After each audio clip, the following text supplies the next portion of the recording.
For Wessex blades, I've had a real carving whittling session in the garage because the weather just turned in, and I thought, well, let's get on with something in terms of development and experience. I watched a Cliff Stamp vid the other day on Village Prang and how the blade was really good in one respect and lousy in everything else. I've always tried to make my blades as general purpose but kick-ass at the same, you know, not trying to brag on it, but you know, I want my blades that you want to pick up and go right, I don't want you to go desperately trying to find something to do it with. Alright, like you want to find some paper, you want to find some wood, you want to find out, you just want to beat the living daylights out of it. That's what I want to invoke in people. Alright, so with the range of blades I've got around here at the moment, I'm waiting to get some leather. Probably go for the bushcraft gathering at the weekend.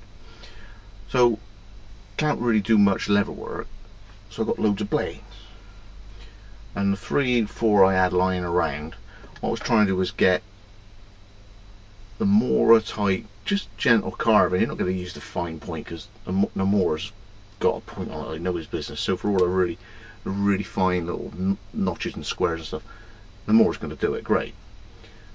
But you're looking at 2.5mm stock and a half tang. Whereas my stuff's full tang. The tang isn't drilled out. Okay, it's full on strength. Okay. So the three I had was this one here with a shorter type blade. It was the chopper on which I sort of gently sculpted the handle. I will say, of all the handles I've made in this size of blade, this handle's just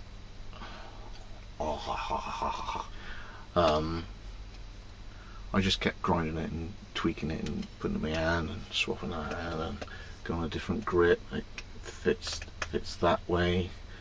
Power cuts, it fits this way for chopping. Your hand slides over there and you can get right up against it for small. The handle on that is great, so that could be something I want to put into the one blade I want to get out of the three that I've got at the moment. Remember, that sheep's foot ain't around it at the moment, so I just wanted to come up with the good parts of each one and just meld it together. And this is the result. I'm going to tweak the handle a little bit more there to achieve the nice handle I got down here. So your thumb can come down and get close. This is where the Mora is great, because see how close the thumb and the forefinger is. Now I don't know whether it's me or the human race in general, but that's what turns that finger, that thumb, and the rock fingers. Okay, that's the power that holds the blade. When I hold the grate hard and I think about it, my index finger isn't really graunching down on it as much as them two. Okay, so this finger and the thumb is what does all the control, whilst that finger, sorry, these two rocky fingers here are giving the power behind and everything else. Now granted, with a blade that deep you're not going to get the finesse of that, but I know that my grind, which on this depth of blade is nearly half, I can get the performance, okay, the carving ability. So there's a Mora.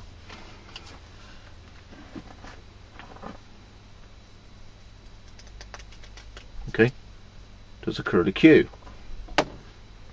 A Boudica does a curly Q at the end of it, and this one, big and huge and deep though it is, okay, there's that last one.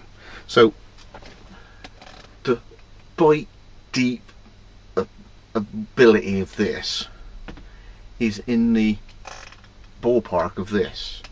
Now what I wanted to do is, my background when I was at college or whatever, was physics, chemistry, biology. I did AAA levels, and I don't really use that stuff very often, but when I do, it makes sense that I do it in my own perverted brain. Okay, I want to get my stuff in the order of magnitude of a Mora in terms of use, in terms of carving. Now magnitude is something like, if you were thinking of the pH scale, you know, acids and alkalis, acids and bases.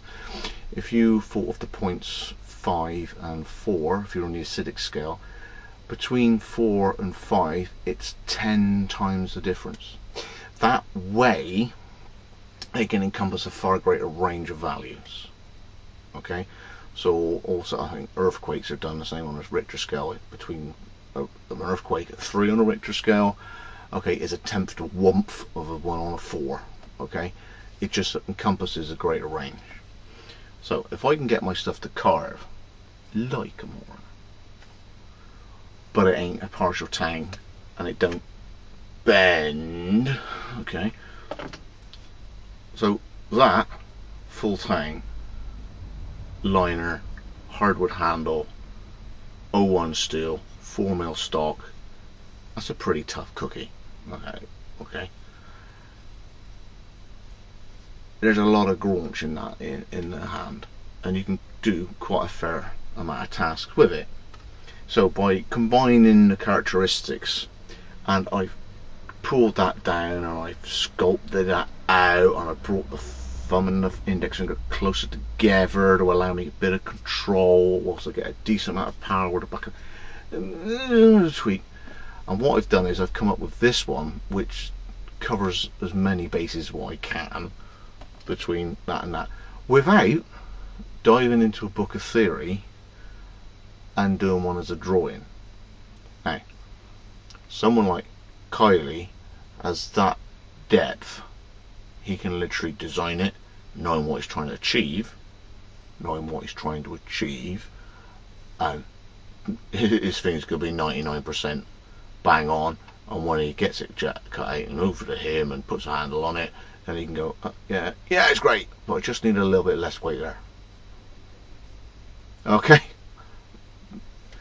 I can't design like that because my computer won't do that. I've got to draw it and chuck it out. All these blades work pretty good, and all I did was freehand them out of the metal. Okay, I had the opportunity to not sit around and do bugger all, but to think, right, I got a chance, pissing down with rain, let's get the elements of each one and refine it. So I've come up with this, which if you have a look, it's got an element of Wessmuk, but the handle's in a slightly higher position. It drops like a roach belly. I might tweak it again yet, but what I thought I'd do is try and simplify my range. I did too many different types of blades and they're all customs.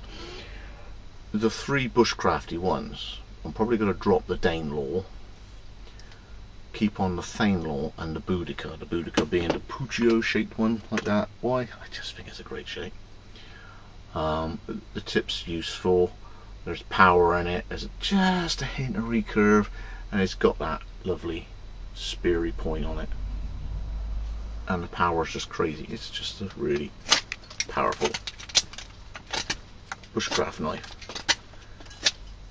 and in 35mm steel as opposed to 30mm stock, it's just got more beef behind it. Okay, what I thought I'd do for more delicate stuff is that lovely one I did for Jasmine. Okay, so the yeoman. So lovely wood carving task would be the yeoman. I've got a Boudica, I've got a Thanelaw with the drop front, and then this one down here, something of like that. So from that piece of steel that I just chunked out 5 blades and had a bit of fun with it, bringing this tip down,